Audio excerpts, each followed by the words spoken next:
ناظرین السلام علیکم ورحمۃ اللہ وبرکاتہ۔ صلی اللہ علیہ یا محمد۔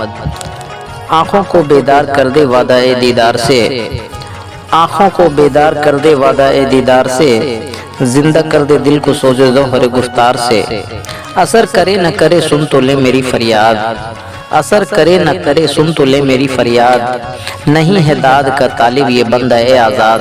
جی ہاں ناظرین، سب سے پہلے آپ تمام عزیز دوستوں کو اور ہمارے تمام معزز بڑے اور بزرگوں کو اور ہمارے پردہ نشین ماں اور بہنوں کو ہمارا ادب سے بھرا سلام قبول ہو، اور بعد اس کے ہمارے گلشن کے تمام چہکتے اور مہکتے ہوئے پھولوں کو، یعنی تمام چھوٹے چھوٹے پیارے پیارے ننھے منھے بچوں کو ہمارا دعا اور پیار ہو۔ آئیے تو اب ہم پیش کرتے ہیں تصوف کی روشنی میں محمدی اسلام کی حقیقت، وہ اسلام جو تمام عالم کے لیے رحمت ہے۔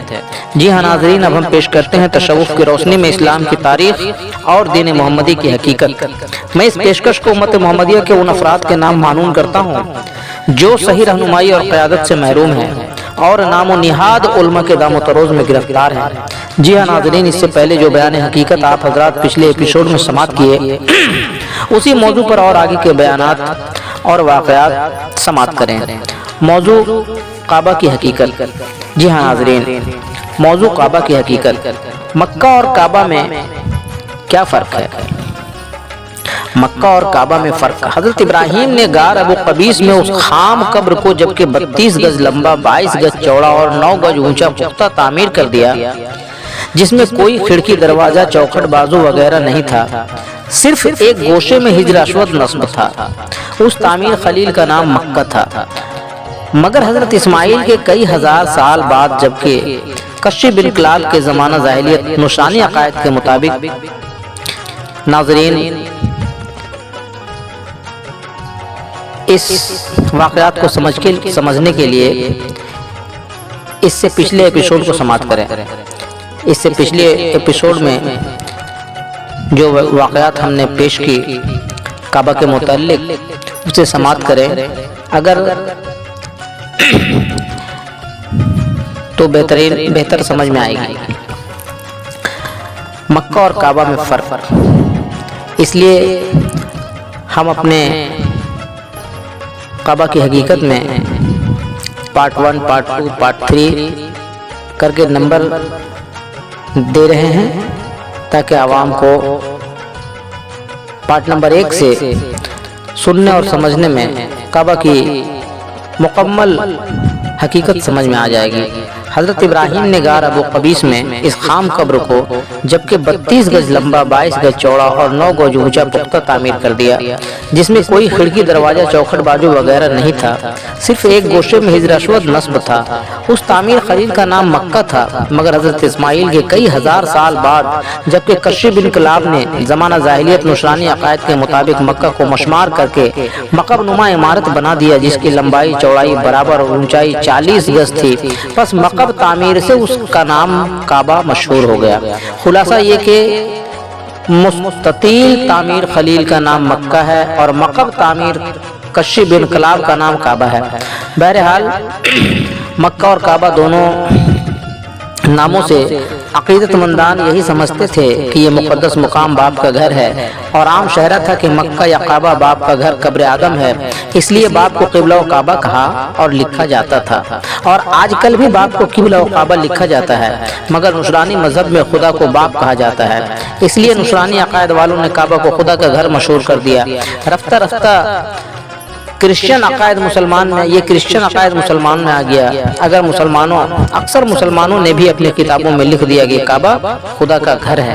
ناظرین کرام بخوبی سمجھ سکتے ہیں کہ مکہ کا پہلا نام جائے خمیر آدم، دوسرا نام بیت المعمور، تیسرا نام بیت العتیق ہے، چوتھا نام مکہ ہے، پانچواں نام کعبہ ہے، چھٹا نام بیت اللہ ہے اور ساتواں نام بلد الامین ہے۔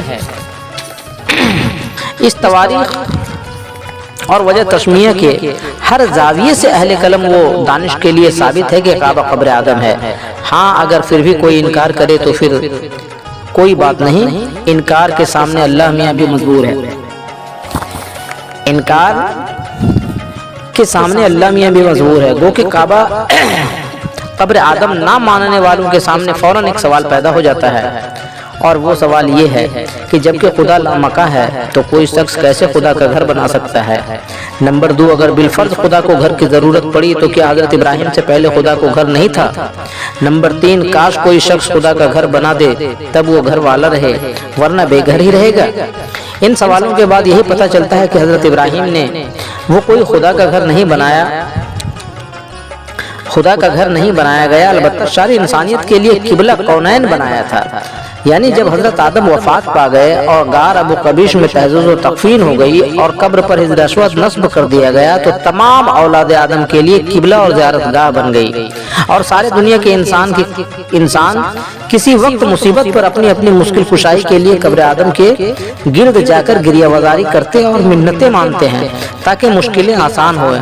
اس لیے اس دیار وادی بکہ اور باب المندب، اس کو دیار وادی بکہ اور باب المندب بھی کہا گیا ہے۔ باب المندب مانی رونے کا دروازہ اور وادی بکہ مانی رونے کی گھاٹی، یعنی کسی بھی دکھ و مصیبت میں ہمہ وقت اس مزار مقدس کے فیض سے ہر مشکلیں آسان ہو جاتی تھی، جیسے حضرت ابراہیم کی کئی مشکلیں آسان ہوئی جس کے صلے اور فیض رشائی میں پختہ تعمیر کر دیا۔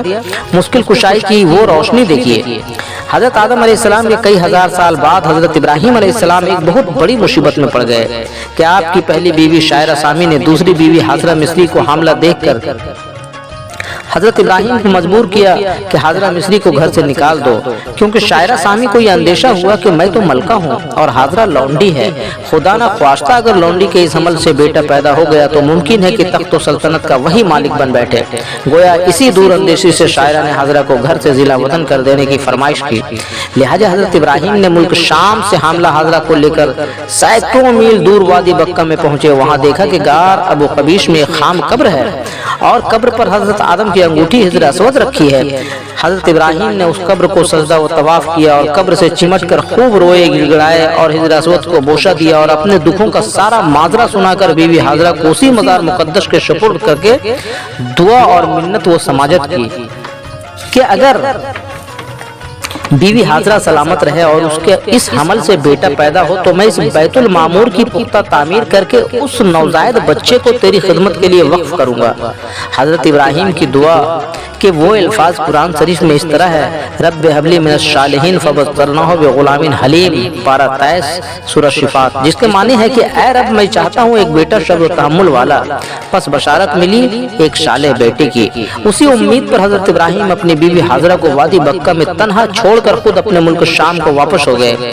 خدا کی قدرت دیکھیے کہ اس مزار مقدس کے طفیل سے جنگل میں منگل ہو گیا، یعنی بیوی حاضرہ بھی سلامت رہی اور ایک صالح بیٹا بھی پیدا ہوا جس کی ایڑیوں کی پٹک سے پانی کا ایک چشمہ بھی ابل پڑا، لہذا پانی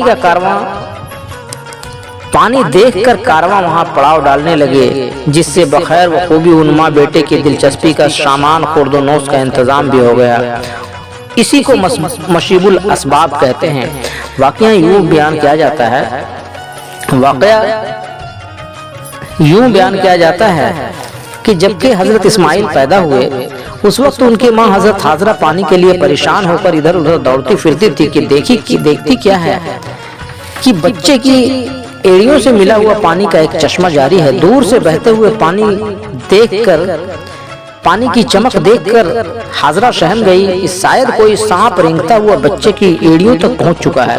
حاضرہ گھبرائی اور دوڑتی ہوئی بچے کے پاس آئی، دیکھا کہ وہ سانپ نہیں پانی کا ایک چشمہ جاری ہے اور پانی پر بچہ اپنی ایڑیاں چھپ چھپ پٹک رہا ہے اور اپنا ہی انگوٹھا چوس رہا ہے۔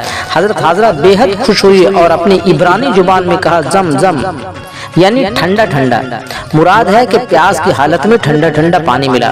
حضرت حاضرہ کی تشنگی کی حالت میں تلاش آگ کے لیے اس دوڑ دھوپ کو آج کل ایام حج میں صفا و مروہ کی شیء کہتے ہیں، اور حاجیوں کے لیے وہ دوڑ دھوپ بھی ضروری ہے، اور اس چشمے کو چشمہ زمزم کہتے ہیں۔ حاجیوں کے لیے اس چشمے کا پانی بھی ضروری ہے، اور اس نوزائیدہ بچے کا نام اسماعیل مشہور ہوا۔